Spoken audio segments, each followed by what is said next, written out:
This is the Criterion Creeps podcast, and tonight we're talking about Richard III from 1955, directed by Laurence Olivier.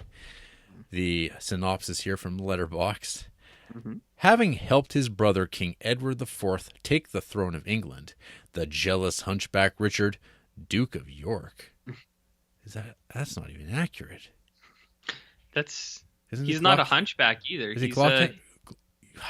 He has spina bifida. I thought he was Gloucester. Yeah. Yeah. I don't know. I'm so confused already. Plots to seize power for himself, masterfully deceiving and plotting against nearly everyone in the royal court, including his eventual wife, Lady Anne, and his brother George, Duke of Clarence. Richard orchestrates a bloody rise to power before finding all his gains jeopardized by those he betrayed. Oh, no. So, I had not seen this movie before. Much like all of the Laurence Olivier movies that we've talked about previously, Henry V and Hamlet, never seen them before. Of the three, I've only read Hamlet in school twice, actually, in different levels of schooling. Sure. So this was new to me. I kind of knew the broad strokes of Richard III, as I like to say, because I'm a loser. But yeah, it's Richard III. I knew all about there were some stories recently about his I think his remains were found, and there were some analyses. Spina bifida, man. Yeah.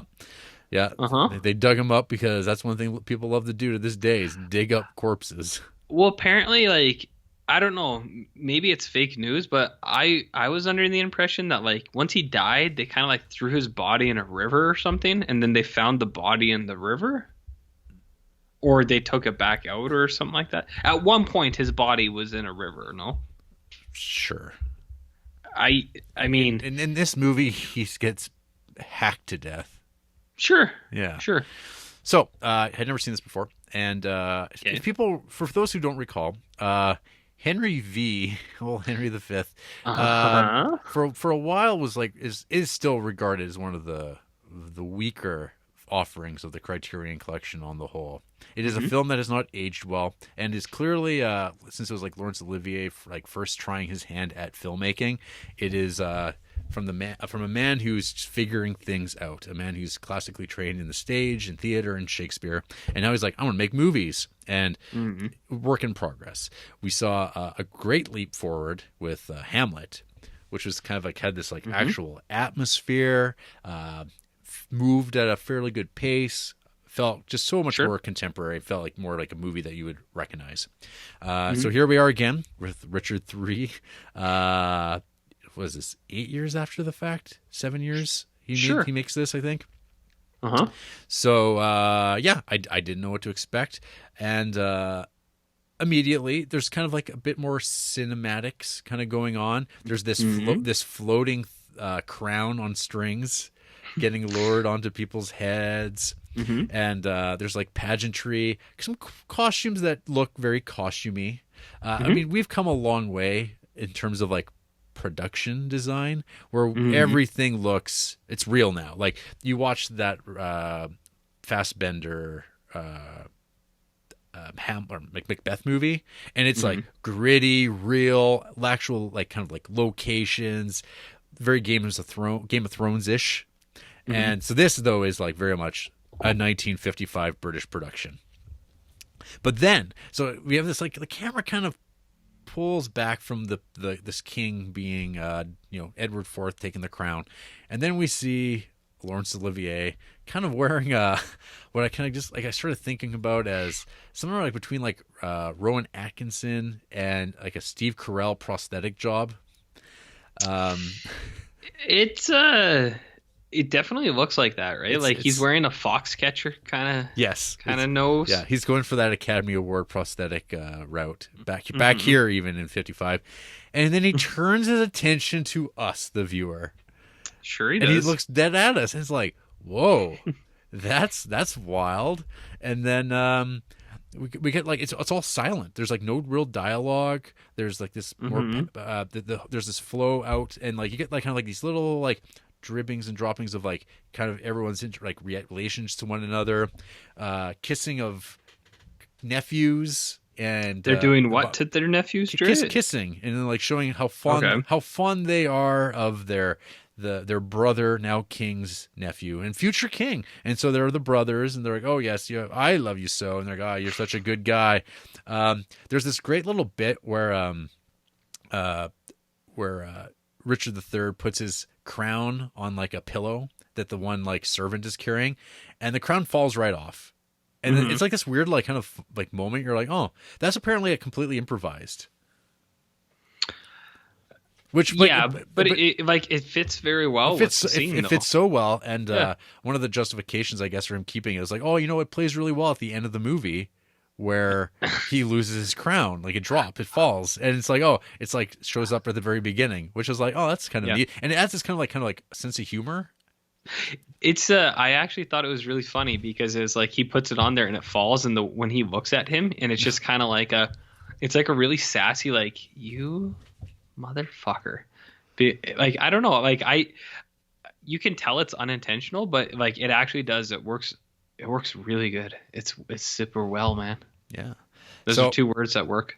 Yeah. Yep. So there's like some really good filmmaking stuff going on where there's these lingering shots on these women of the court, and like you're hanging on them for a little bit too long because they're going to be important later on. It's all that sort of stuff. It's like, that's nice to see. It's basic stuff, but it's a way to introduce these characters. And then King Edward rides away. Everything's great. But then the camera returns to that hall that we've all just been in with all these people, and the door opens, and there's Richard III at the throne. And then we get a reminder that Shakespeare wrote some things that people still talk about to this day, talking about discontent in winter. And you go, oh, yeah, that's where that's from, because you forget. The other one that like comes later, way later, then I'm like, oh shit, that's from this too, is my horse, my kingdom for a horse. It's like, holy shit, like, fuck, I forget this stuff like completely. That's like, this is all like one guy wrote all this crap, or multiple people under one name. But that Shakespeare. Do you think Shakespeare did it for real? Or do you believe Roland Emmerich? Someone did. Some guy. Someone did. I'll save Marlowe. it for when I talk. I'll save it for when I talk. You anyway, you continue. So like I was so in love with like Laurence Olivier's like hamming it up, and just like he obviously loves this character, and like him like talking directly to the audience, like breaking that fourth wall is so good. And I guess that was the first time it had ever been done in film, where he's talking directly to the camera. And because like I don't know if you've ever seen Shakespeare in a play form, in real life. Yeah. Yeah, I have. Okay. So there's the effect, when people deliver these soliloquies, they turn to the audience and they talk. But depending on where you're sitting in the theater, you don't actually make eye contact. You could be anybody. You know that he's talking to us and that we all go, oh, we're all in on this guy's inner thinking. But in this, he locks eyes with you, the viewer. We're all he's looking at all of us, and he starts talking to us, and he lays out all his plans and schemes. It's awesome. Like it's so great. And the camera's moving around, following him, and he's just explaining what he's going to do. Are you saying that The Office wasn't the first thing to break that fourth wall? Wow, I was talking about that Carell earlier. Well, so I mean, he's the Jim. He's kind of a Jim, like he's always looking and smirking. Yeah. And he's like, plots I have laid. Can you believe it? That's what she said. Oh, Jarrett. Okay, anywho. So, yeah. I would say that probably for like the first hour or so, I was like, man, this movie is like just light years beyond Henry V. It's like, I love the interactions. Like it's kind of like there's like the contrived stuff with Lady Anne, where it's like, I murdered your husband, but you should definitely give me a chance. It's like, would that fly nowadays? And the fact that she's like, oh, maybe, oh no, I shouldn't. You're like, oh, this Shakespeare stuff. I mean, it's like what it is. It's what it is. His little gaslighting nice guy routine where he's like, yeah, I did Mm, it, but like, I just love you so much. You know that hey, I'm the if I best. don't, hey, you can kill me right here. Go on, Yeah, just just stab do me. it. Just do it. It's the oldest trick Yep. in the book. Yep. So I mean, there's that. Yeah, there's all that. Hmm. And then yeah, the machinations begin, and things are in. He starts like manipulating, working all the angles, um, Hmm. and then I start getting a little confused because a lot of these people look a lot alike. Yes, they do. There's like a lot of middle-aged white guys in old-timey clothes talking and talking. There's just names. You're like, what? Buckingham? Who's this? Who's this guy? Who's this? Rivers? Which one's that? Which? Wait, okay. There, I know that. I know who Richard III is. That's about all I've got going for it. And this, Hmm. as we've talked about before, even like when we talked about like Throne of Blood, um, it always helps to know, like, to actually probably have read these plays, even like Sure. importance of being earnest. I think when we talked about it, the Hmm. saving grace for me for this was I do have the DVD of this that I got at a like secondhand Christian charity, and Hmm. so it had subtitles, so I was able to read along, catch some of the finer details of the language. So, but I mean, again, like you don't really feel like you get this stuff until you've probably watched it or at least Hmm. read it once or twice, and then you go, okay, now I know the broad strokes. Now I can start appreciating the telling. Hmm. But then there is though like a big swath of this film where I was kind of on the checked out side because there's a lot of chatting. And I'm like, what is this? What is this in aid of? And this is just over 2.5 hours long. Hmm. But I think whenever Richard's on screen, there's this awesome moment where like Laurence Olivier shows off his athleticism when he slides down the curtains to like the courtyard, and then he like poses, and then like Oh, the one bell ring. yeah, and then he Hmm. comes over, or a man comes over to kiss his because he puts his hand out. He comes to kiss his ring, but then he like makes it. He lowers it, so he has to drop down to the knee to kiss it. Oh, that is so fucking good. It's so sassy and like salty, and it's just like, oh man, What I'm saying, oh RJ, man, Jarrett. what I'm saying here is Richard III. He is like he's a king creep. He's, like Oh yeah. he might be dead, but he'll always be the king of my heart on the podcast. This guy's what it's all about. Which one do you think is dead? Richard III or Laurence Olivier? Wow, I guess both, but Richard III. He's Okay. that character, man. He's a king creep. Yes, he is. Yeah, Yes, he is. big king boy. Big King Boy. Is that what we're going with now? Yeah. Big King Boy. Okay, well, I'm glad you liked it, man. No, I was yeah. Were you a little nervous? Oh yeah. Oh yeah. You're- I was not looking forward to watching this at all. Mhm. I was like, oh man. So because I did have like probably way more interest in the Shakespeare stuff when I was contemplating an English major. Sure, And so like you do. like you do, and I was like really like I want to read all the historical plays of Shakespeare because I love this era. I love this stuff, and I want to get down with it, but I never got around to it because it takes time and effort. So I just didn't do it. So movies it will be. And this is like one of those ones where it's like the borders the historical with the tragedy. Hmm. But I don't know, Richard the Third. He's an anti-hero, right? Like because he's I definitely mean, to because a he basically point. tells you he's like I'm a bad man. Hmm. I'm a or in the movie they kind of have this framing that's like legends.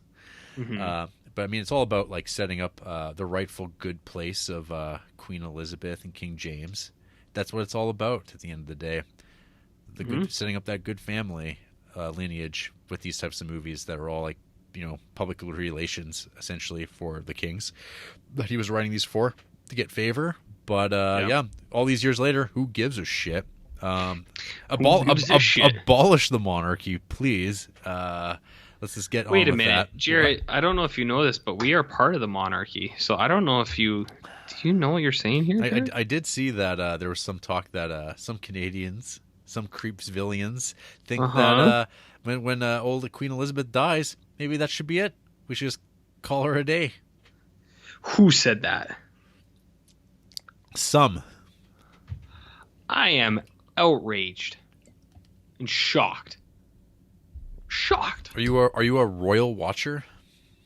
No, I don't give a shit. But I don't. You know what I don't like? We never talked about before is them moving to Canada, and they're like, we're independence, but then they're like, but you guys pay for us, and everyone's really mad about that. For our security.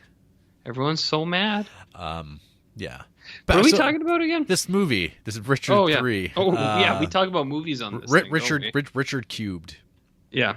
Okay. I forgot that we talk about movies. There's like some violence in this movie that I appreciate. When his like hired hoodlums get brought down to the dungeon or wherever the fuck it is, and there's a man recovering, and he wakes up, bring me more wine, and he just gets beat over the back of the head and then dumped into a vat of wine. I don't know why I love that so much. It's just like, Jesus, because like you don't even know if he's dead. It's like, are they just getting rid of the body, or are they just going to throw him into that vat and just like, oh, he'll drown now? Who knows?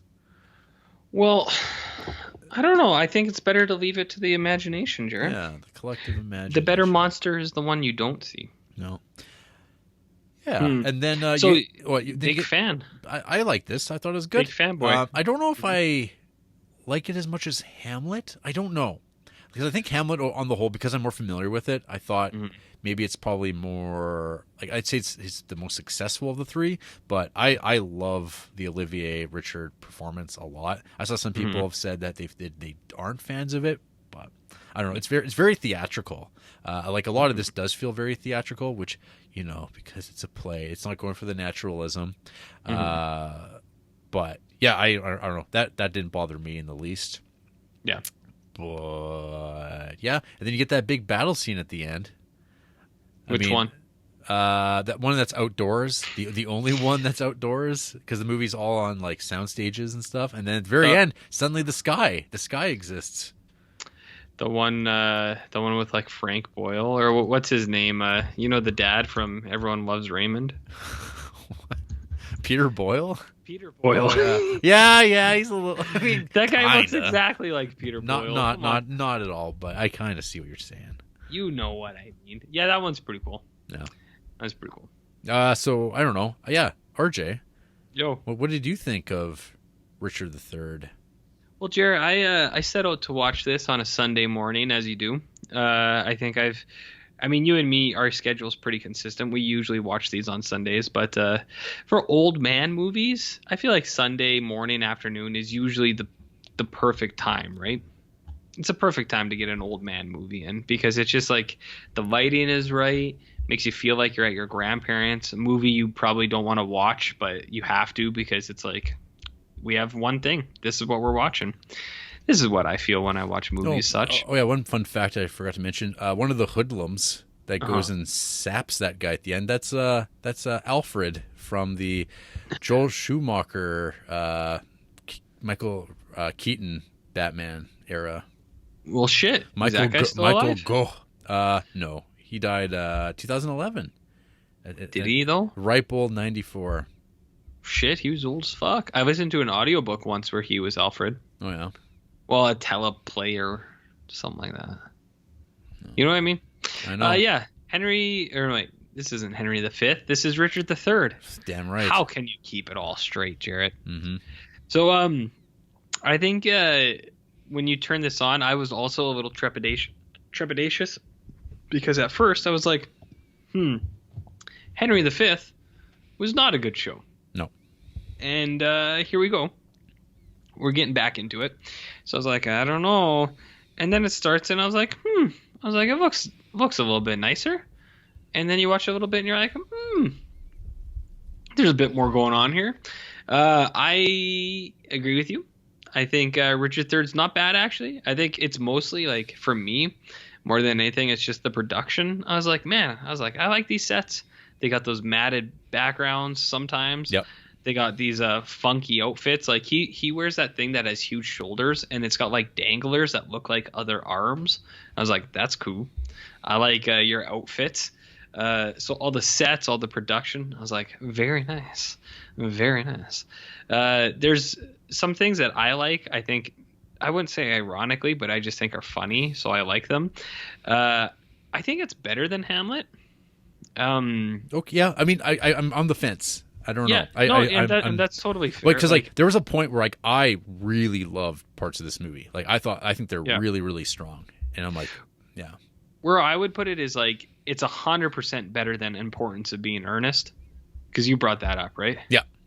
Yeah, it's 100% better than that. And like I remember liking Hamlet, but for some reason I'm noticing Hamlet's not like super high on my list. So I don't know. Maybe I guess I didn't like it that much.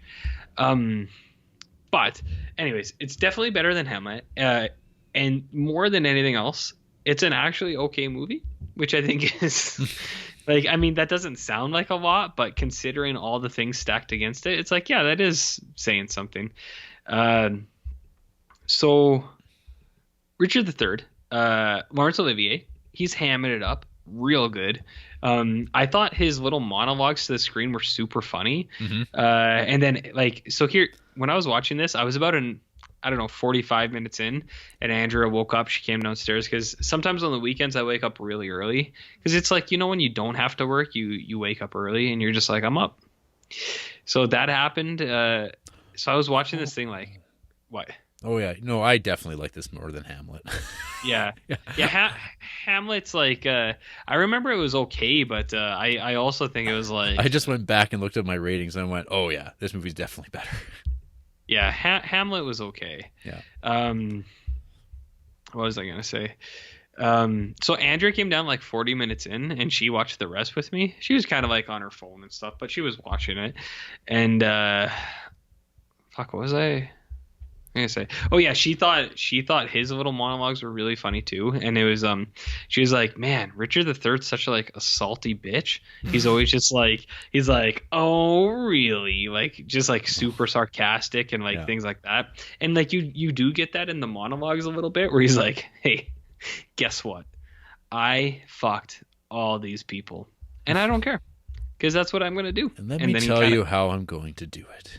Yeah, and then he shakes his shoulders a little bit, and he's like, shakes his hump. Yeah, his spina bifida. I didn't even realize that, like, for the first little bit, and then he started walking weird, and I was like, what's going on here? Yeah, he's a little inconsistent with that. Well, I think what it is like maybe, well, I don't know. I was going to say maybe it, like, progresses, and that's, like, a really fine point of detail, but, like, I don't know. When he's doing better or, like, not as angry and things are going well, he improves, and then, yeah, maybe. I thought about that. I had no idea either, because like we were watching, so Andrew was like, I'm gonna look into Richard III, and I was like, okay.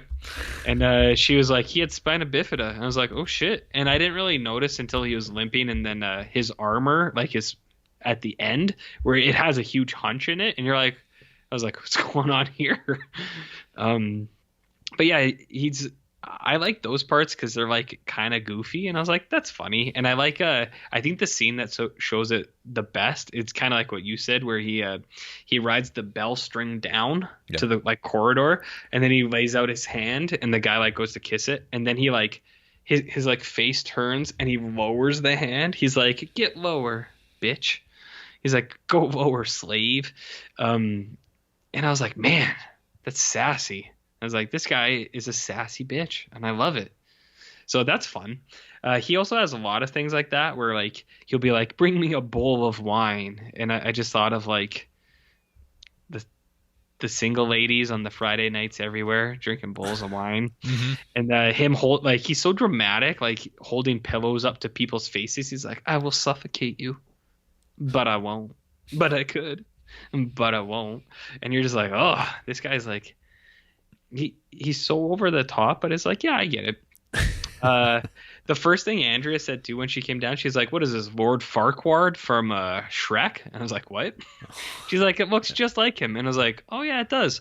And we looked it up, and Richard III was the inspiration for Lord Farquaad, Jarrett from Shrek. Yeah, it makes sense. I didn't realize that. Her art degree came in handy. She said it's like neoclassicalism or something like that. She's like, all these scenes are staged like neoclassical picture paintings. I was like, okay.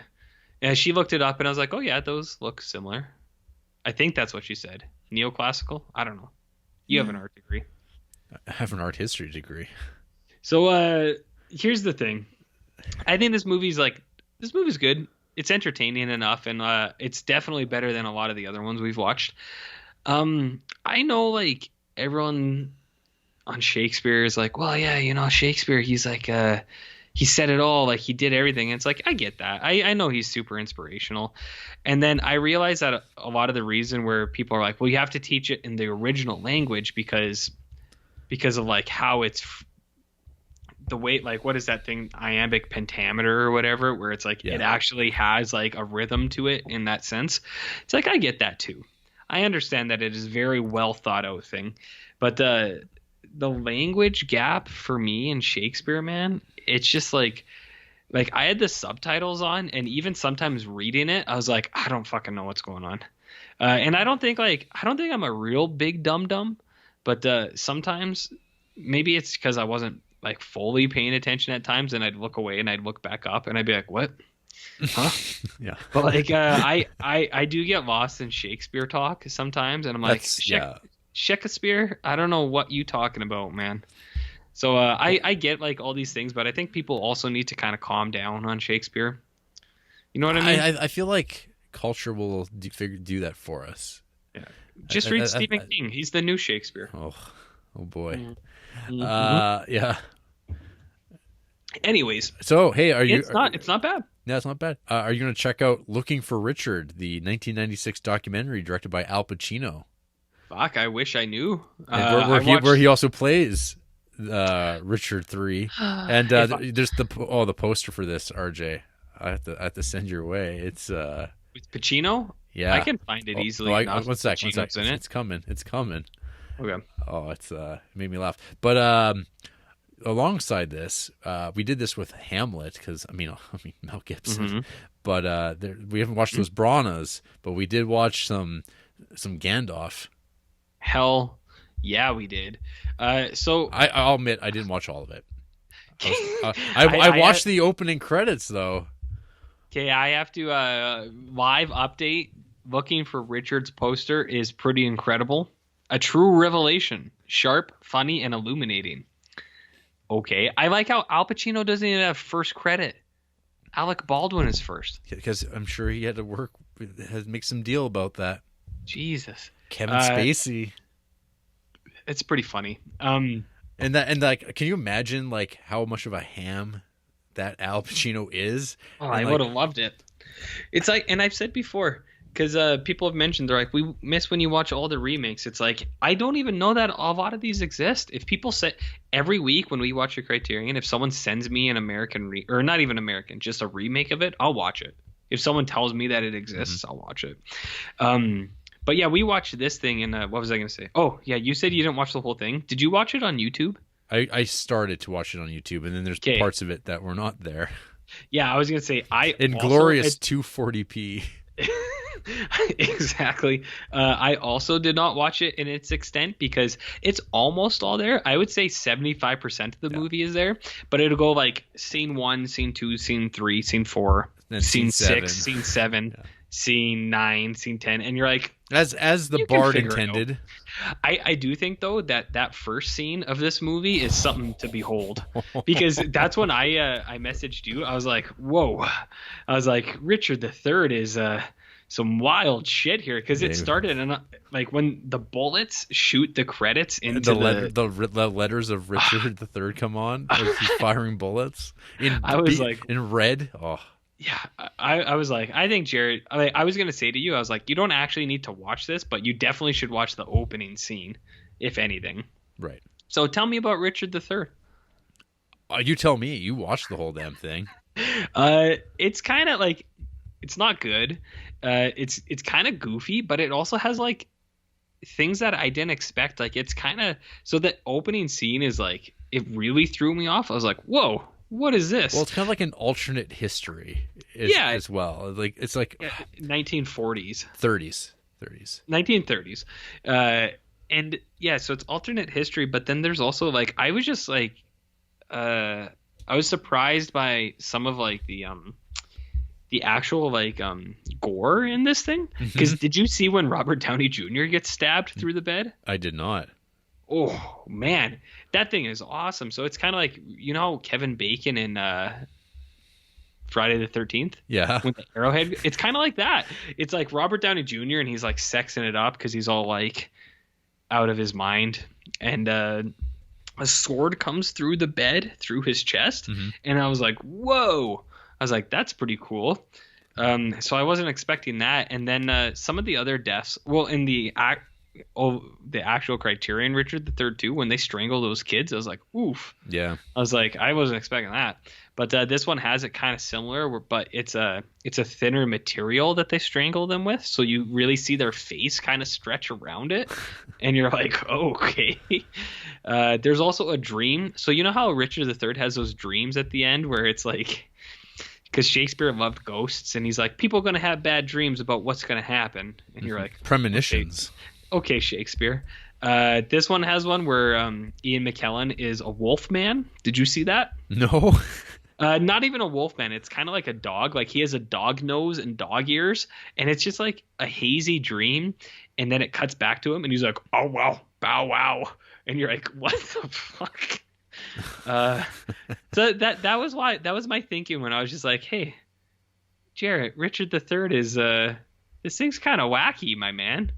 And it is. It's goofy. And we got McNulty in here too. Yeah, McNulty's in there. There's a few people in this bad boy, yeah, not just Jim Broadbent. Jim Broadbent. Annette Bening. Hell yeah. The aforementioned Robert Downey the Jr. Nigel Hawthorne. Fuck, they're all there. They're all there. They're all there. So it's not. It's like I said. It's not really a good movie, but it's kind of novel and goofy. Where it's like if you were gonna watch Richard III, it's like maybe check out Richard III the remake because it's kind of fun. It doesn't have the like pageantry of talking to the screen. Like it has that, but not to the same degree where it's like it's not as fun as the other one. Right. But you know, what are you gonna do? What are you gonna do? What are you gonna do? So that's cool. Yeah. Well, I'm glad that we're both enjoying these Shakespeares. I don't know when the next time we see one of these come along. Yeah. We're fine. We're good. Want to find out who hates Richard? Why? Is it going to be like some kid from high school? Is like my teacher? Well, we've got our old friend, Heretic. Ooh, fuck! We should get Heretic on the show. 1.5 stars. I hate that I spent 2.5 hours of my life on this. My friend said he does not like Shakespeare, and that's a very radical notion, which I don't even consider possible. Harold Bloom claims Shakespeare invented Freud, but the psychology in this movie is completely inept. Olivier was once considered the greatest actor, but though he does have a few moments, mostly his campiness here lacks the flamboyance that would make it enjoyable. Gail Good is sappy. Richardson is all right.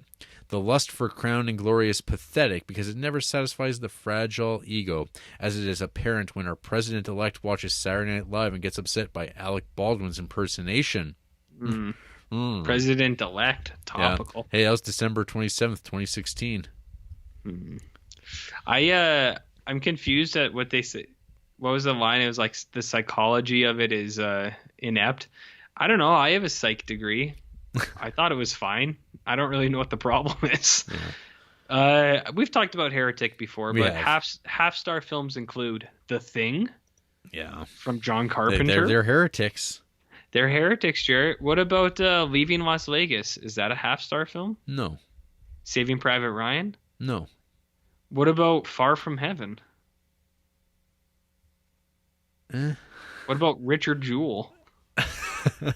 Which a lot of people have been given half stars, but then other people give it 4. What's up with that movie? I don't know. People got their prejudices, we'll say. Sure they do. Ashley, 2 stars.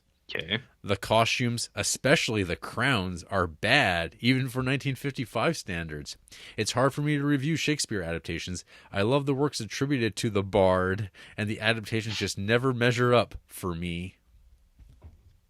Just for her? No.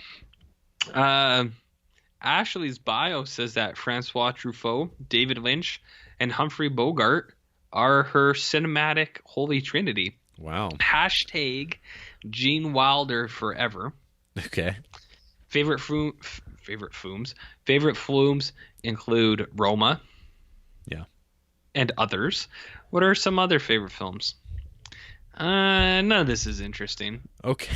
The Artist, 5 stars. I don't know about that. Let's look at these half-star films. Mandy, 3 billboards. Pushing Tin. The Fountain. Get out of here. Minority Report. You're fucking mental, lady.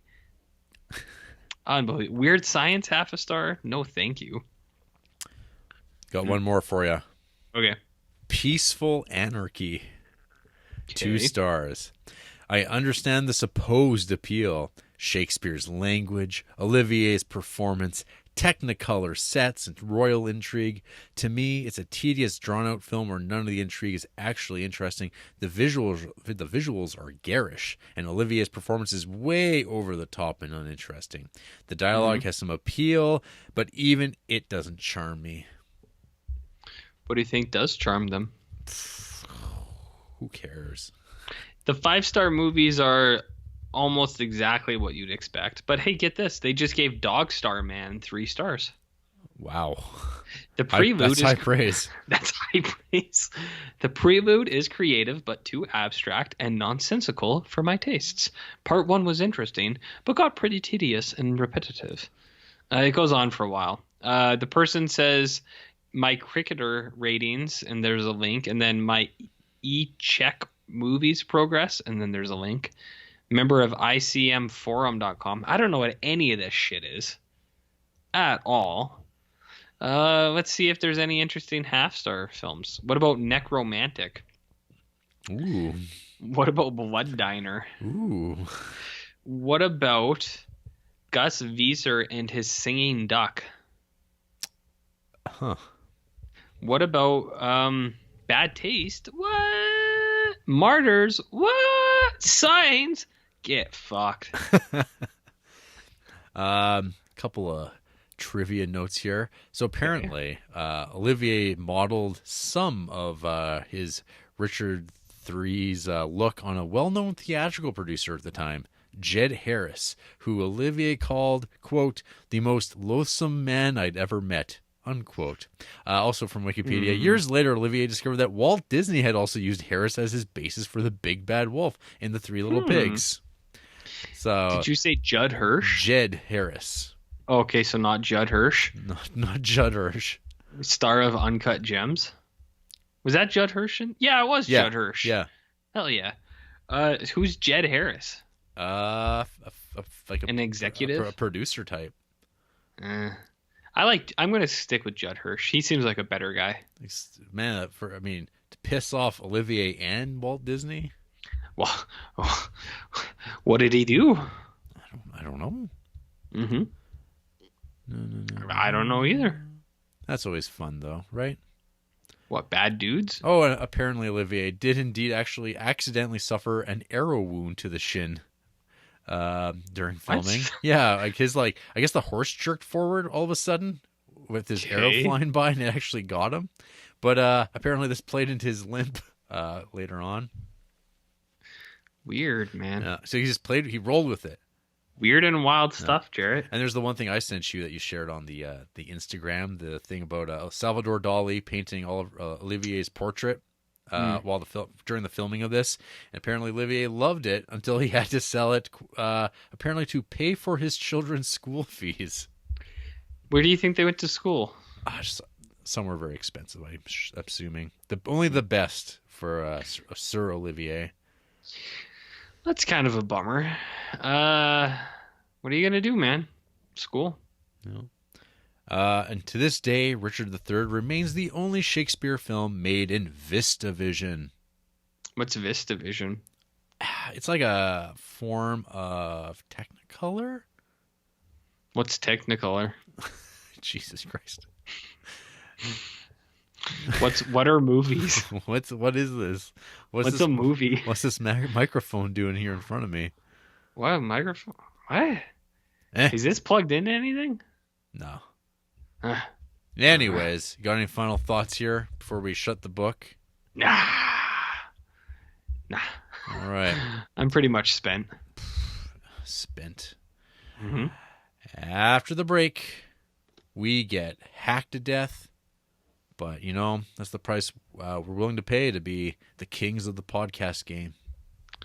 Well, we're a global phenom, Jared. I don't know if you understand that. Or at least of York. Sure, And of course. Gloucester.